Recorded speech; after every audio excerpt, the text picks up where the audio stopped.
نفسي مرة ملاكم أو مصارع يروح لمدربه المعتزل يقول له ممكن تمرني، يمرنه من أول مرة.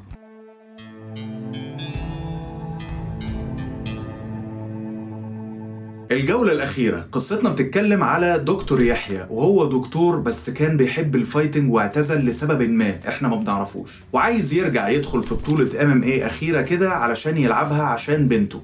بس في حاجة كده بتخلي شخصية يحيى مميزة بالنسبة له، وهي انه بيعاني من ديمنشيا مبكرة وده زهايمر، وكل الكلام ده باين في التريلر. بس ميزة المسلسل ده حاجة ان هو بياخدنا كده في علاقة ورحلة يحيى مع بنته، مع الكوتش بتاعه، مع مدير اعماله، فبتحس كده ان انت متعلق بالشخصيات قوي، وموضوع الخناقات والفايتس دي بتبقى حاجة ثانوية في المسلسل. تعالوا كده زي ما متعودين نبدأ بالايجابيات وبعديها ندخل في المسلسل من اخراج مريم الاحمدي، وحاجه من المميزات اللي كانت في المسلسل ده هو اخراج الفايت سين، او نقدر نقول معظمها يعني. والحلقات كان فيه شوطات حلوه وكادرات لطيفه، تحس الجمله دي بتاعت الناس اللي هي اللي في زاويه، الكادرات كانت حلوه. بس فعلا التصوير والكالرنج بتاع المسلسل كان شكله حلو جدا. نيجي للتاليف، المسلسل من تاليف احمد ندى، وعامه القصه زي ما قلت لكم كده هي تحسها قصه تقليديه جدا، بس فيها التويست بتاع شخصيه يحيى. ويمكن الميزه هنا ان هو خلق لنا سيناريو بتحس ان انت قربت شخصيات بمواقف صعبة جدا،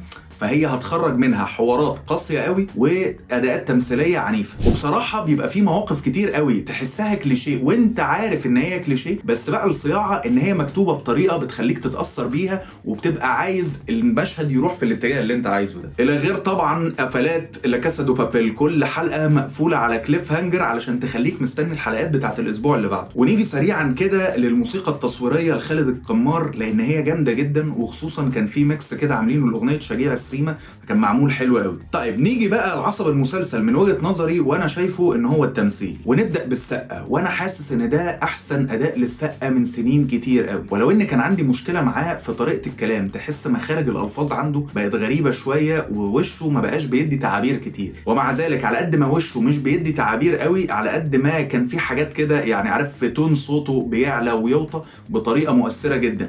وشخصية يحيى او شجيع ده اسمه بقى هو كفايتر، كانت بتدي لك احساس ان هو على قد ما هو قوي، على قد ما في حته غلبانه، ويعني اللي هو ربنا يكون في عونك يا ابني. طب عم رشدي الشامي، انا باشا انا لو شفتك في الشارع هوصلك، يعني انا لقت عليك من الاداء اللي انت عامله.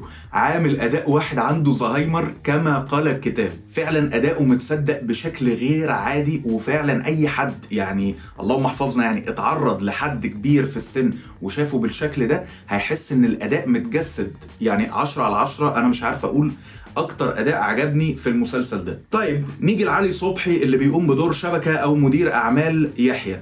انا بالنسبه لي الشخصيه دي كانت معقده جدا، وكنت مستغرب. انا بصراحه اول مره اشوف علي صبحي، وكنت مستغرب ان هم ايه ده، ليه ما اختاروش حد يعني معروف اكتر. بس بالعكس انبسطت جدا ان احنا ادينا فرصه لحد شاب، وده اول دور انا اشوفه له. انا عارف ان هو كان طلع في تحت الوصايه، انا ما شفتش المسلسل ده، بس بصراحه اداؤه حلو جدا ومتصدق كده. يعني في لحظات عارف يا عمرو دي احبك اكرهك. وبما اننا جبنا سيره شبكه، فنتكلم على الثلاث ستات اللي عايشين معاه، ودول مش هنتكلم على شخصياتهم قوي لان هم مش طالعين في التريلر، بس هتكلم على الاداء التمثيلي بتاع حنان سليمان وصحة الرامي. وبالنسبه لي اكتر واحده تفوقت فيهم كانت صفاء الطوخي. يا جماعه لا يعني لما هتشوفوا المسلسل هتفهموا قصدي، يعني اداءات كده اللي هي حلوه وفي استفزاز من الدرجه الاولى. بالنسبه للطفله ملك فهمي اللي عملت دور فريده بنت احمد السقا، هو الدور في الاول تحس ان هي ايه، هي مستفزه، اللي هو ايه انا بابا وماما منفصلين واحنا اللي هو بنبص له كده. بس بعد شويه في المسلسل لا انت بتبدا تتعلق بيها، وحتى هي تحس تمثيلها اختلف عن اول كام حلقه. واخيرا وليس اخرا اشرف عبد الباقي في دور كوتش تامبي. ايه يا جدع الحلاوه دي، انت كنت فين بقالك يعني مش عارف من امتى بقى، من خالي من كونسترول مثلا من 2007 او 2008؟ لا يا جماعه لا لا لا، اشرف عبد الباقي في الدور ده يعني شوف جسمه، انا صدقت انه كان كوتش، يعني كوتش واعتزل فجسمه بقى كده تمام، يعني انا اشتريت ده تمام.